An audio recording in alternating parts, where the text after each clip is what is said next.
So revealing that LVMH may be moving fast behind the scenes with several fashion and beauty brands, and Rihanna's Fenty was reportedly one of the names involved. What made this even crazier was the timing. The report landed the exact same day Rihanna completely dominated the Met Gala and got praised by Vogue as one of the biggest fashion stars of the night. So, while one headline celebrated Rihanna owning the red carpet, another was raising questions about possible business changes tied to her luxury empire. That definitely got people talking. Now, according to the Financial Times, LVMH, the luxury giant tied to billionaire Bernard Arnault, is reportedly reviewing stake changes across multiple brands while focusing more on its strongest money makers and long-term financial goals. And the brands reportedly under review include Fenty and Marc Jacobs.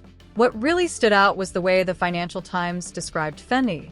They reportedly called it a business that hasn't reached expected performance levels. And that's not light wording coming from a major financial outlet, because statements like that can shift public perception fast. The bigger issue is that the luxury market itself has been shaky lately. Rising prices, tighter spending, and global economic pressure have reportedly slowed down customer demand, especially for high-end fashion brands. On top of that, instability in major markets, including parts of the Middle East, has also affected spending habits. LVMH owns more than 75 brands. And when a company that massive starts focusing heavily on giants like Louis Vuitton and Dior, smaller or slower performing brands can quickly end up part of major business discussions. The luxury fashion world has changed a lot over the last few years, and these designer brands are finally starting to feel the pressure. Prices kept shooting up nonstop, with some analysts calling the increases extreme. But companies still expected shoppers to keep spending huge money just for the status and image attached to luxury labels. For years, brands like Louis Vuitton and Dior operated with the mindset that wealthy customers would keep buying no matter how high prices climbed, because carrying those brands became tied to exclusivity, social clout, and lifestyle. But now that strategy is starting to hit a wall. Even rich shoppers are beginning to question whether paying dramatically more for the same handbag or fashion piece is actually worth it anymore. And once consumers start second-guessing luxury spending, the entire industry starts feeling shaky. Usually the biggest names survive these slowdowns better than everybody else. But mid-level brands often take the first hit. That's where Fenty sits in a very different position compared to legacy giants like Dior or Louis Vuitton. Fenty does not have over 100 red years of fashion history backing it up. It was built more through Rihanna's cultural influence, loyal fan support, and modern branding instead of old money prestige passed down through generations. And while that kind of influence is powerful, it can also shift much faster when trends, shopping habits, or public attention start changing. What makes this even more interesting is that LVMH now reportedly seems focused on tightening operations instead of nonstop expansion. That's a major shift, because this is a company famous for constantly buying brands and growing its empire year after year. Now, insiders believe the company is taking a harder look at which brands bring the strongest long-term returns and which ones may no longer fit the bigger strategy moving forward. And even though LVMH reportedly brought in over 11 billion euros in free cash flow last year, analysts are saying this is not panic mode. They see it more as a calculated business move, while the luxury market keeps getting more unpredictable. Now, the real conversation online is shifting toward the comparisons people are making between Fenty and other brands connected to the LVMH empire, especially Jay-Z's business deals. LVMH has long-standing ties with Jay-Z through his Ace of Spades champagne brand, Armand de Brignac, and his Duce Nagnac company also operates within the larger premium liquor world connected to major luxury players. On top of that, reports have often described Jay-Z and Bernard Arnault as having a very close personal relationship that goes beyond regular business. Because Jay-Z is close friends, also with Arnold's sons. According to people close to the situation, one frontrunner who had shown interest is billionaire Vincent Baylor, the People said. But their elder siblings, Antoine and Deline, have warned that a sale to a prominent businessman who is perceived as staunchly right-wing could be politically problematic in the run-up to a presidential election. But here's why people are raising eyebrows. Based on the numbers discussed publicly over the years, many believe Rihanna's businesses have shown much stronger commercial success than Jay-Z's beverage brands. Fendi Beauty business success stories in the world and played a massive role in Rihanna becoming a billionaire. Savage X Fendi also reportedly pulled in hundreds of millions in revenue and built a strong customer base fast. Meanwhile, Jay-Z's alcohol brands have stayed successful, but haven't really been viewed as dominant market leaders on the same level. Because of that, people online are confused about why Fendi is reportedly being discussed in possible restructuring conversations while Jay-Z's brands remain closely tied to the LVMH network. A lot of people think the answer comes down to relationships and influence behind the scenes. Reports claim Jay-Z has a much stronger direct connection with Bernard Arnault personally, while some of Arnault's younger family members were reportedly pushing for reviews of lower-performing brands, including Fendi. At the same time, other members of the Arnault family reportedly worried that major business changes tied to politically connected figures could bring unnecessary public attention during sensitive political periods in France. Reports also claim there's internal debate happening inside the Arnault family about how these business decisions should move forward. But one thing people online keep pointing out is that Jay-Z's brands do not seem to be part of the current talks about possible cuts or restructuring. LVMH has continued standing beside Jay-Z through its existing partnerships, and the NFL has also kept its relationship with Roc Nation and the Inspire Change initiative fully intact. None of those major business connections have shown visible signs of pulling away, and a lot of people see that as bigger than simple loyalty. When giant organizations like LVMH or the NFL continue publicly working with someone during heavy media attention, it sends a message to the business world. Corporate support is not just about money. It also shapes reputation, influence, and public perception in a huge way. A lot of observers believe that as long as Bernard Arnault and other major executives stay publicly connected to Jay-Z, other companies are less likely to distance themselves too. That kind of backing creates stability around his business empire, even while headlines continue circulating. Still, analysts say support at that level can change quickly if public pressure ever becomes too strong. And many believe that if a company like LVMH or the NFL ever reconsidered its relationship with Jay-Z, the impact would be far bigger than social media drama or news headlines alone. Not the brands. Even though they don't make as much money, Bernard Arnault is going to keep them for now in terms of his stake, but Fendi, which has made more money, is being pushed to the side. I do wonder why then, Rihanna seems to still have this great relationship with the Roc Nation. And, in one of the clips, she said that she was going to Beyonce Jay's party. That is the only great party to go to. But the connections that LVMH have with Roc Nation, they're putting you off that ship first before that's why some people online are now questioning the optics of Fendi reportedly being labeled as underperforming while Jay-Z's partnerships continue moving forward without visible disruption. To a lot of critics watching this play out, the situation simply does not look random at all. Find that to be interesting. And if I'm questioning that, I do wonder what Rihanna and her businessmen and her people and her group, but Entourage Raj, are also thinking about this. Well, sure they can sell Fendi off to a different billionaire. Sure, Fendi is not going to collapse. They're still going to do fine. But LVMH see it as an underperforming business, and they basically want that off the ship. But I guarantee you that Fendi last year, 2025, probably made more money than Sir Davis. Side of the Ace of Spades situation is also getting a lot of attention right now because the champagne industry itself has been facing serious changes. Reports show younger consumers are drinking less overall, and ultra-luxury alcohol brands are no longer moving the same way they used to. Ace of Spades, with its sky-high pricing and luxury image, is seen more as a special occasion product than something people buy regularly. That naturally limits sales, especially during uncertain economic times when even wealthy buyers are becoming more careful with spending. That's why many people online are confused.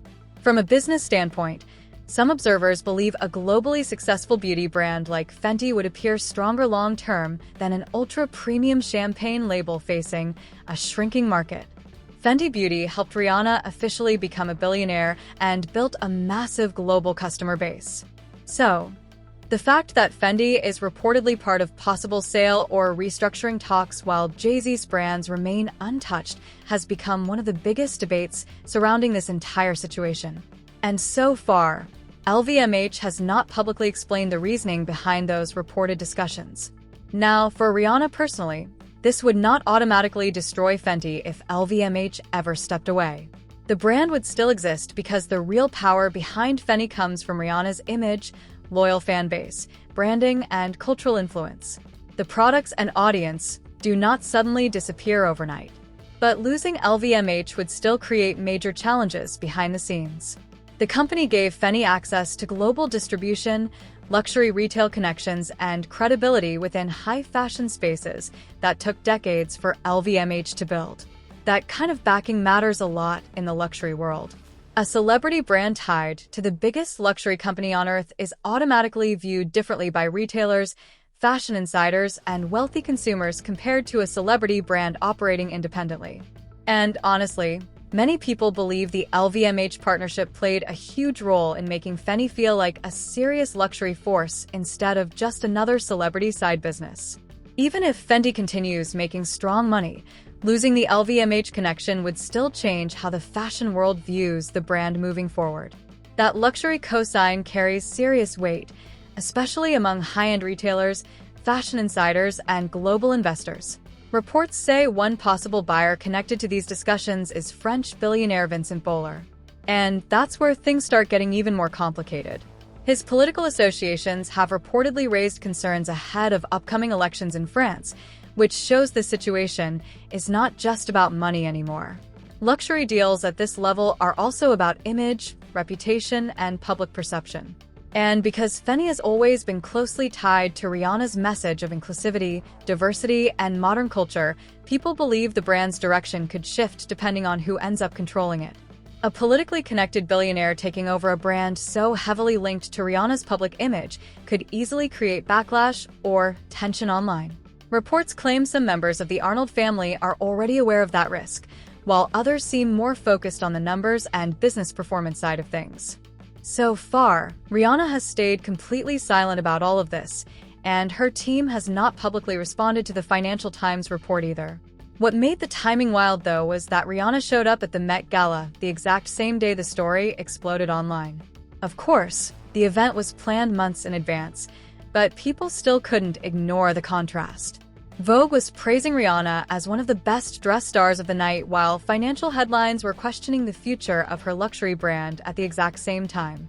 So Rihanna was announced as the best-dressed at the Met Gala, and I need people to seriously stop lying because her dress was cute, her outfit was cute, the whatever, it was meant to be, but it wasn't one of the best-dressed outfits. By that split image became one of the biggest talking points online. And once the Met Gala conversation started, the internet immediately shifted into full debate mode over the event itself. This year's theme focused on fashion as art, which many people expected would bring out bold, risky, and deeply creative looks. Instead, some viewers felt the red carpet played it safe. There were still glamorous outfits and beautifully crafted designs everywhere, but a lot of people believed the night lacked the boundary-pushing creativity and shocking fashion moments they were expecting from a theme built around artistic expression. The craftsmanship at this year's Met Gala was definitely there, and some of the outfits looked incredible, but a lot of critics felt something major was missing. People expected fashion that would completely shock the internet and redefine the theme, not just polished celebrity looks that fade out of conversation after a few days. The Met Gala is usually known for creating iconic moments people talk about for years, but this time many viewers felt the event leaned more towards safe glamour than true artistic risk-taking. Rihanna's outfit especially sparked debate because the word people kept using online was cute. Not groundbreaking, not unforgettable, just cute. That's why Vogue naming Rihanna best dressed on the exact same day the Financial Times story about Fenty surfaced had people side-eyeing the timing hard. Some online started wondering whether fashion media was helping protect Rihanna's image while business headlines were moving in the opposite direction. Others argued Vogue simply loved the look. Either way, people agreed Rihanna has delivered much stronger fashion moments throughout her career. Then Beyoncé entered the conversation, too. Reports claimed her second outfit inside the event looked way stronger than the one shown on the carpet. And some viewers even focused on small details like a glove that looked unfinished in certain photos. There was also chatter online about Blue Ivy keeping her sunglasses on during parts of the event despite reports that her parents wanted them removed. None of it was major drama alone, but together it added to the feeling that this year's Met Gala felt more like an elite celebrity party than a true fashion art moment. People also started debating whether celebrity kids should even attend events like the Met Gala at all. Since the event is supposed to celebrate fashion, creativity, and cultural influence, some critics argued it starts looking more about status and family connections when famous children become part of the spotlight. At the same time, clips of Rihanna and Rocky looking a little distant during an afterparty also started spreading online, with people instantly trying to turn a short moment into relationship drama. But realistically, a few seconds of footage from a crowded party proves absolutely nothing. And most people acknowledge that. Still, the biggest conversation keeps circling back to Fenty because, regardless of the fashion headlines, Rihanna already changed the beauty industry forever with Fenty Beauty. Launching with 40 foundation shades completely shifted how major cosmetic brands approached inclusivity, deeper skin tones, and luxury beauty marketing. Moving forward, Rihanna built Fenty Beauty from her own experiences in an industry that often overlooked people who looked like her. And the brand completely changed the beauty world. Major companies were forced to expand their shade ranges and rethink who luxury beauty products were really made for. That kind of impact does not disappear because of one Financial Times report. Fenty already secured its place as one of the biggest celebrity business success stories of the last decade. Still, people keep citing the fact that Fenty was reportedly labeled as underperforming while Jay-Z's brands remain connected to the LVMH network, and the timing only made the conversation louder because the report dropped the same day Rihanna was dominating headlines at the Met Gala. Some people think it was coincidence, while others believe timing like that is never random in the luxury business world. Make sure you like, subscribe, and comment below with your thoughts on all this drama. And stay tuned for more celebrity business, tea, and fashion updates.